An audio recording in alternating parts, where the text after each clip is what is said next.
Boa tarde, estamos aqui apresentando o podcast do Piratalk. Eu sou o Lucas Gabriel. Meu nome é Miguel Ramos. E nosso convidado, Clodoaldo, diretor da escola. E hoje aqui a gente veio abordar temas, né, para o seletivo do Piratalk. Eu queria saber mais, uma pergunta de boa, o que você gosta de fazer no seu dia a dia, seus hobbies, no seu tempo livre, assim, então... eu gosto de ler e assistir séries. Sério? Você tem algum específico que você está assistindo ou que está gostando muito? Estou assistindo atualmente uma série da Netflix que se chama O Maestro e o Mar, uma série grega. Grega? Nunca tinha visto. Você tem algum gênero de filme, não, de livro, que você tem preferência? Eu gosto muito de biografias. Biografia eu também gosto. Ou de alguém específico, tipo um filósofo, etc. ou não? Pessoas no geral, assim, qualquer uma. Eu estou lendo recentemente a biografia, eu li recentemente a biografia de Einstein. Einstein? Eu já ouvi falar. Aí você acha que todo mundo sabe um pouquinho do Einstein? Pelo menos um pouco alguém sabe, eu acho. Tem que saber, né? A gente tá na escola pra isso. Assim, na escola, você acha que tem alguma coisa que te incomoda muito, assim, um ponto que foi passado para a Secretaria da Educação que você não queria que acontecesse na escola? Que me incomoda muito, não. O Tem projeto nada. PEI, assim. Você gosta? Gosto. Gosta? Gosto do projeto bem. Foi uma conquista para mim da educação. Ter mais tempo do aluno dentro da escola. Você acha que você concorda com todas as matérias que tem nela? Tipo, algumas matérias tipo itinerário, etc? Então, itinerário não é uma matéria do programa PEI, né? Do PEI especificamente. O itinerário ele está dentro do chamado novo ensino médio. Então, mesmo que nós não fôssemos PEI, fosse uma escola dita normal, né? Os itinerários formativos continuariam, teriam que estar rolando também aqui. Tá? Você gosta do itinerário? Não. Não gosto. Você acha Do novo ensino médio, eu tenho minhas restrições. Não ao programa, não ao PEI, tá? Minhas restrições a respeito a esse modelo que foi implantado há 2 anos, que é do novo ensino médio. Aí eu tenho restrições. Porque a gente acaba perdendo muito tempo de aula, né, com itinerário. Algumas aulas que era tipo... Eu fiquei sabendo que tem 2 aulas de matemática na semana. Matemática é uma matéria essencial, assim, pra você ver. E tem 2 só, é complicado. Aí você tem que, para completar a sua carga, se você tiver interesse da área de exatas, seria trabalhar com os aprofundamentos, né? Entrar nos itinerários que estão ligados à matemática. E assim, tipo, e os outros, tá ligado? Tipo, se você entrar no de matemática e o português, só tem 2 aulas também.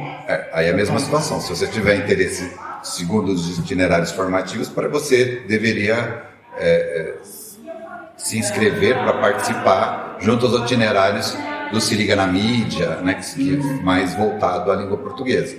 Ou seja, abre um leque muito grande para que você possa escolher qual é a área que mais você se identifica como aluno, né? Com a sua predisposição maior. Essa ideia não é ruim, tá? Mas eu não acho que essa ideia deve diminuir a carga horária das outras disciplinas. Tá? Então a gente teve uma redução das demais disciplinas em benefício de atender os itinerários. Aí eu não acho certo. O itinerário deveria acrescentar e não substituir as disciplinas pelos itinerários. Não sei se eu fui muito claro. Não, sim, consegui entender. Tá? Você coloca tipo, como se fosse um adendo, não tipo algo que Exatamente, substituiria as aulas. isso. Né? Da forma como foi construído, que foi montado o novo ensino médio, na verdade é substituição. Né? Então eu reduzo muito a carga horária das matérias ditas básicas, tá? E carrego a mão em cima dos itinerários. Né? Qual é o erro para mim?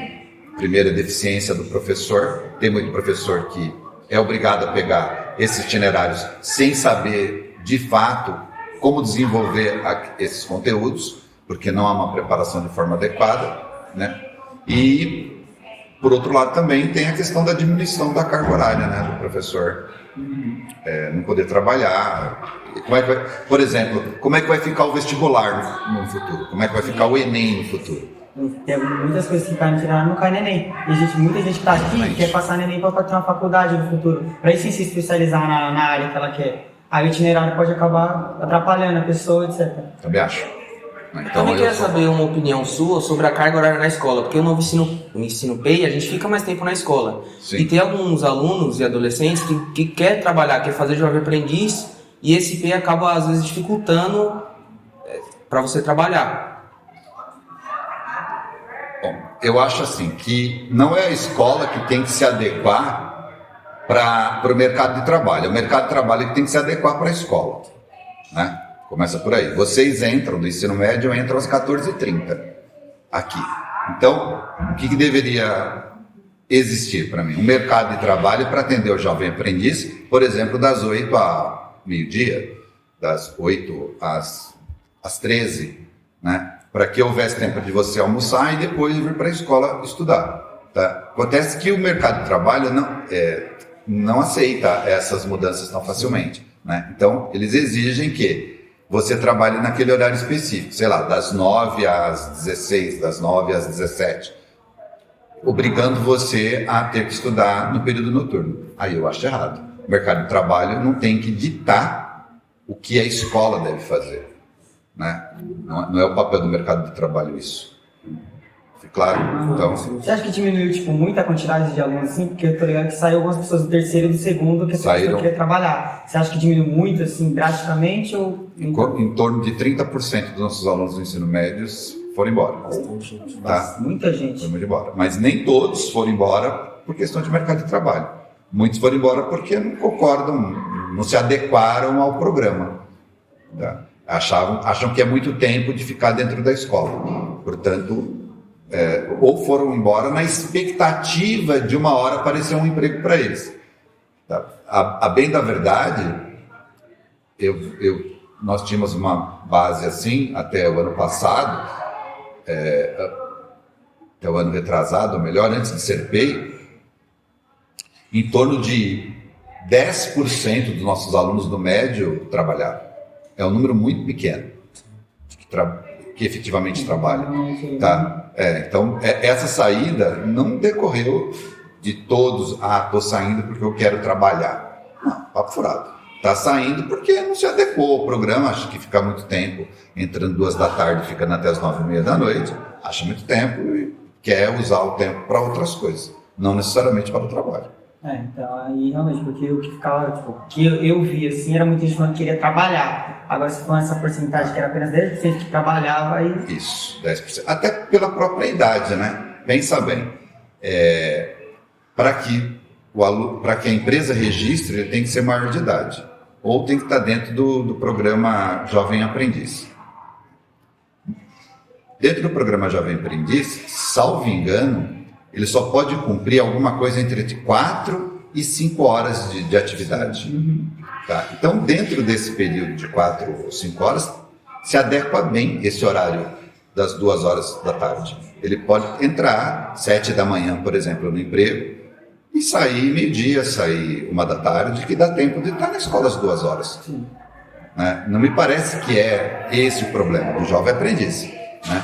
Não, mas eu quero trabalhar numa empresa tal que me obriga a cumprir 8 horas, então você tem que ter 18 anos. Aí eu poderia fazer um levantamento de quantos alunos com 18 anos eu tenho no ensino médio. Tá? São bem poucos. São pouquíssimos. São poucos. Que tiram e trazem da Exatamente. Tá? Então um aluno ele se forma com 17 anos ou já, se ele por acaso reprovou, se ele faz aniversário, se ele entrou mais tarde na escola, né? Então quando ele completa 18 anos ele está fora da escola. Então, nós não temos uma defasagem grande de fluxo de idade aqui. Né? Aqui os nossos alunos geralmente estão na faixa de idade certa, correspondente à série adequada. A partir que sai 18, eles já não estão estudando. Ele já não está mais aqui, já está na faculdade. Ou até mesmo na faculdade já trabalha direto. Né? Entenderam? Então, assim, não é uma situação que de fato gera essa evasão, essa saída de aluno. Me parece mais que a intenção é essa, é a potência, é a vontade de ser, sabe? É a questão da potência. Ou seja, eu não trabalho, mas gostaria de trabalhar. Então eu vou me mudar para uma escola que se ofereça noturno, porque vai que aparece um trabalho para mim. Né? Então, em nenhum dos casos, talvez eu esteja exagerando, mas é muito pouco o número de casos de pessoas que realmente estão trabalhando. E geralmente quando isso acontece, eles estão junto com a família, tipo trabalhando com o pai, trabalhando com o tio. Mas aí quando estão com a família, consegue adequar o horário? Consegue.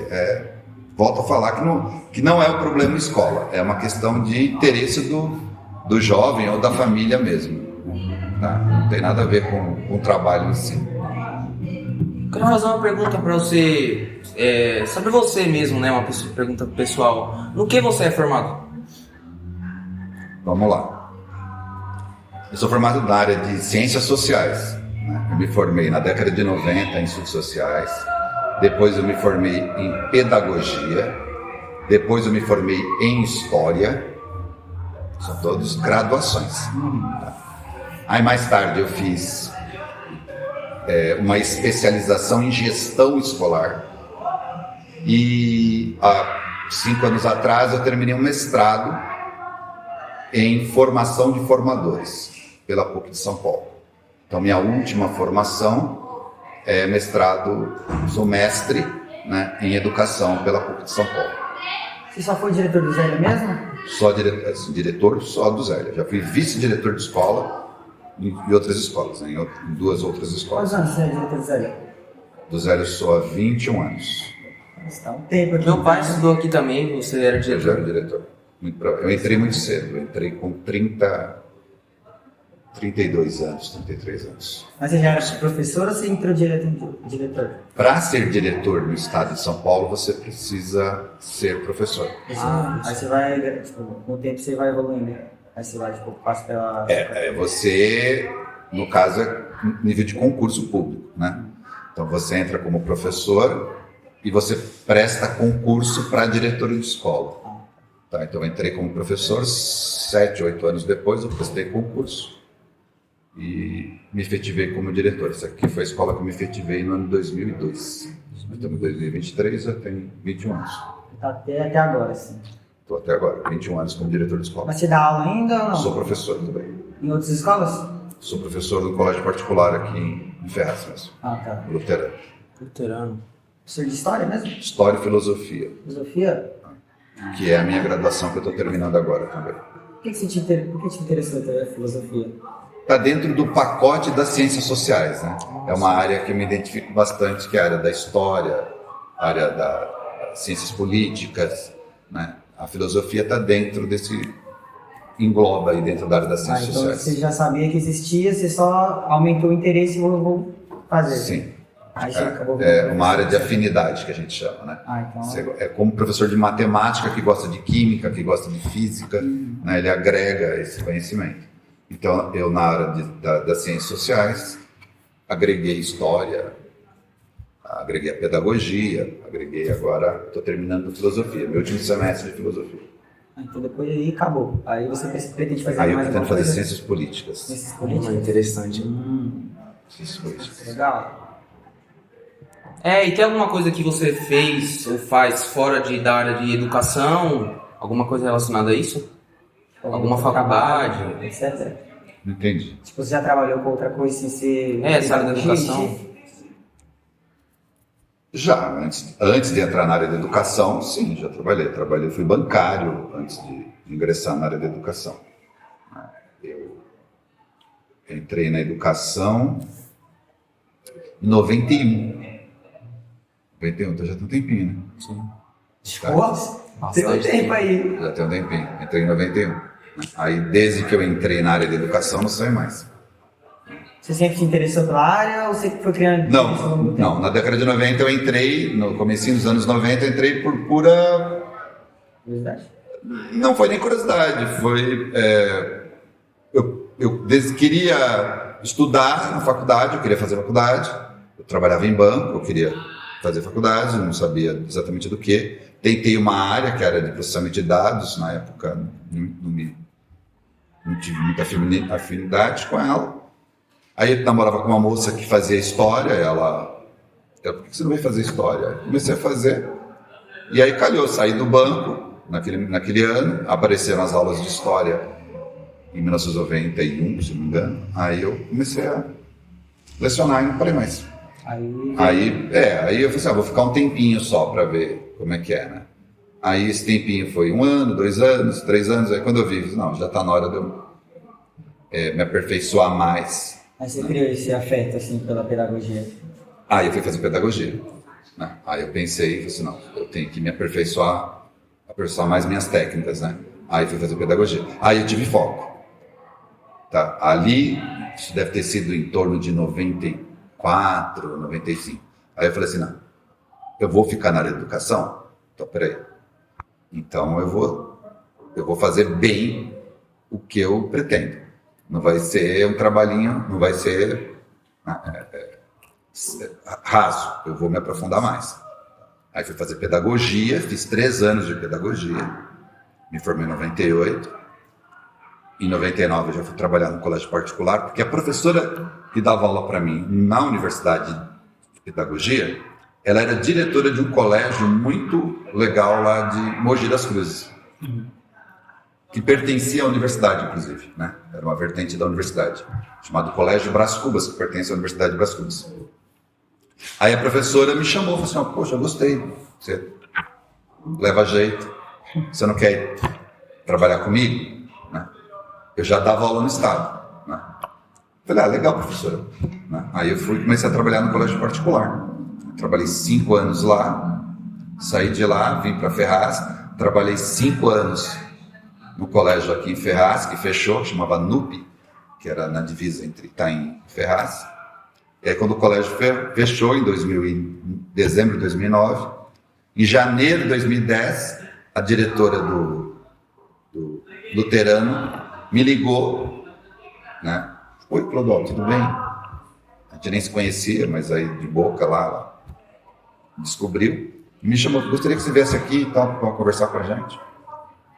Aí eu tô lá 13 anos, professor de Ciências Sociais. Você já, ocorreu algum problema que você não acha que eu vou desistir? Eu acho que isso aqui não é Várias vezes. Várias vezes? Várias vezes, né? A vida da gente é essa, né? A gente fica chateado às vezes. Deixar claro que não é assim, eu vou desistir. É diferente de, eu estou com vontade de desistir. Tá? Então, a vontade a gente tem, né? Vontade de não ir trabalhar, mas eu vou. Né? Vontade de fazer determinadas coisas, mas eu não faço. Porque vontade é uma coisa que a gente controla. Né? A vontade é nossa. A vontade, eu sou senhor das minhas vontades. Então a vontade eu controlo. Né? Quantas vezes eu não senti vontade de esganar um aluno que estava apontando? De catar pelo pescoço e torcer. Né? Ou professor, por exemplo, também. Né? Vontade não me falta. Né? Agora, eu sou senhor da minha vontade. Eu não deixo a minha vontade passar por cima de mim. Né? Aí é a questão do autocontrole, de ser profissional, de você ser bem treinado. Tá? Então, vontade eu tenho constantemente. Tá? Eu acordo com vontade às vezes. Né? Mas me controlo, sei o que eu devo fazer ou não. Então você sabe controlar. Você acha que alguém, para ser um bom profissional, ela tem que saber controlar as emoções. Eu acho que é essencial, né? Você saber que do outro lado também tem uma outra pessoa, né? Para você não humilhá-la, para você não dizer nada que possa vir se arrepender depois, né? Eu costumo dizer assim, que tem gente que não concorda, todos nós temos muitos preconceitos, né? A minha geração, uma geração diferente da de vocês, minha geração é uma geração que cresceu aprendendo o que seria hoje considerado politicamente errado, né? Que a mulher ela deve ser submissa ao homem, né? Que pobres são pobres porque assim querem, né? Não, porque querem ser pobres, que o negro ele está sempre metido em confusões porque quer, né? Sabe? Então era uma mentalidade muito atrasada da minha geração, né? Isso daí a gente veio mudando, felizmente, né? A gente vem mudando essa maneira de pensar. Então hoje, por exemplo, a gente enxerga de outra forma, né? A mulher tem os mesmos direitos que os homens, exatamente os mesmos, né? Ela não deve ser diminuída em aspecto nenhum, né? A raça é uma condição social. Nada nos diferencia, não é uma cor, não é nada disso que nos diferencia. Você não é menos do que eu pela cor da sua pele, né? A questão da homossexualidade não é uma opção, pessoa não optou em ser homossexual, né? Esta é uma característica dela, não é uma opção dela. Então, cabe a mim respeitar. Né? Você entendeu? Então, isso daí é uma construção. A gente vai se construindo com o passar do tempo. Eu costumo dizer que a geração de vocês já nasceram num mundo onde essas discussões já vinham sendo feitas há muito tempo. Então, vocês têm maior facilidade nesses temas. Tá? A minha geração não, ela é a geração do tio do pavê.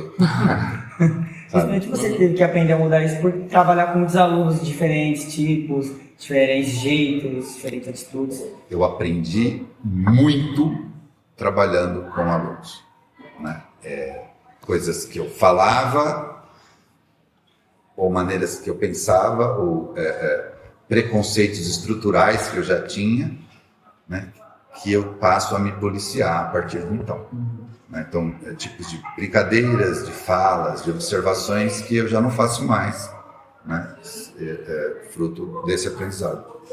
Você acha que você aprendeu muito com o aluno, então? Você acha que isso é fundamental para a sua carreira? Totalmente. Existe uma linha de pesquisa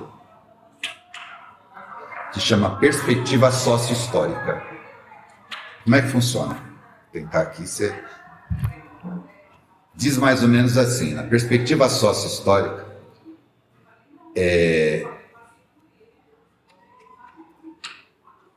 essa relação que vocês estão tendo comigo agora, tá? Daqui eu vou trazer para mim um pouco de vocês e vocês vão levar para vocês um pouco de mim. Então, desta forma, nós três aqui estamos aprendendo. Mas como você está falando isso, eu aprendo com você, você aprende comigo. Exatamente. Assim segue. E assim, com o passar, isso significa o quê? Que eu tenho um pouco de você em mim agora. E você tem um pouco de mim. Aprendemos juntos e evoluímos. Exatamente. Aí é uma construção social. Tá? Aqui nós temos uma característica sócio-histórica construída. Mas você tem muito problema com aluno, assim, questão de bagunça, questão de sala, assim? Você tem muito, assim, ou normal? Só básico? Já tivemos mais. Já? Né? Mas não, já... Os professores já sabem lidar com a situação, já vão aprendendo, né? O ano passado, bem mais, porque eram professores novos, vocês tiveram contato com professores de ensino médio. Professores que não trabalhavam aqui, então, aquela coisa do aluno ficar testando o professor até onde dá para trabalhar com isso daí, né? Até onde a gente pode brincar um pouco mais, ser um pouco mais libertário. Então, tem lá um ajustamento entre professor e aluno. Depois que esse ajustamento é feito, cada um sabe os seus limites, né? Geralmente os conflitos são mínimos. E quando acontecem, o professor já sabe lidar com a situação. Então são raros os momentos em que o professor pede a intermediação da direção da escola para resolver problema com o aluno. Só cheguei em você quando é muito crítico, assim. Quando Geralmente acontece mais confusão entre alunos. Que é briga, etc. Discussão, desentendimento, brigaram ali, do pibolim, um xingou o outro nas redes sociais, tá? Então, assim, coisas mais de intolerância entre alunos, tá? Entre professor e aluno, muito pouco. O professor sabe muito bem lidar com isso. Pergunta agora, assim, tipo, chega muito problema pra você de rede social, assim, acontece fora da escola, assim, ele me falou alguma coisa na internet. 80% das desavenças entre alunos é decorrente das redes sociais. Nossa. Aí chega muito pra você, tipo, ele falou mal de mim na internet. Geralmente assim, o que já acontece aqui é a consequência dessa situação. Ele não começa falando assim para mim, ele me xingou no Facebook. Não, começa falando aqui que estava me olhando com cara feia, ficou me medindo, meu amigo falou que ele não gosta de mim, sabe, umas coisas assim. Aí quando você vai buscar as raízes desse desentendimento, tá lá, de uma coisa que que um comentou do outro no Instagram, no Facebook, e aí gera essa desavença dentro da escola. Você que não chegava nada tipo de fora, assim, pra você, tipo, externo do Instagram, Twitter, etc. Pra mim, já chegava o que acontecia aqui dentro. Geralmente é assim mesmo, acontece o que tá rolando aqui, tá? Mas o que tá rolando aqui é resultado do que aconteceu nas redes sociais. Sim. Tá? Ou do WhatsApp, ou do grupo Sabe, vocês fazem, às vezes não é em grupo de sala, é grupo de colegas que vocês estão juntos aí e tal. Aí um faz uma gozação, o outro, eu saio com a fulana é minha namorada agora, e sabe essas coisas muito bobas assim. E você acha também que a maioria dessas que chega no senhor é fúteis, né? Às vezes nem precisava, dava pra se resolver entre si? Eu não vou dizer que são fúteis, a maioria. Eu vou dizer que todas são fúteis. Tá? Todas, 100% dessas desavenças que chegam são fúteis. São assim, quando coloca os lados, as partes desinteligentes para discutir o assunto, tá? Geralmente eles percebem que não tinha motivo para tanto.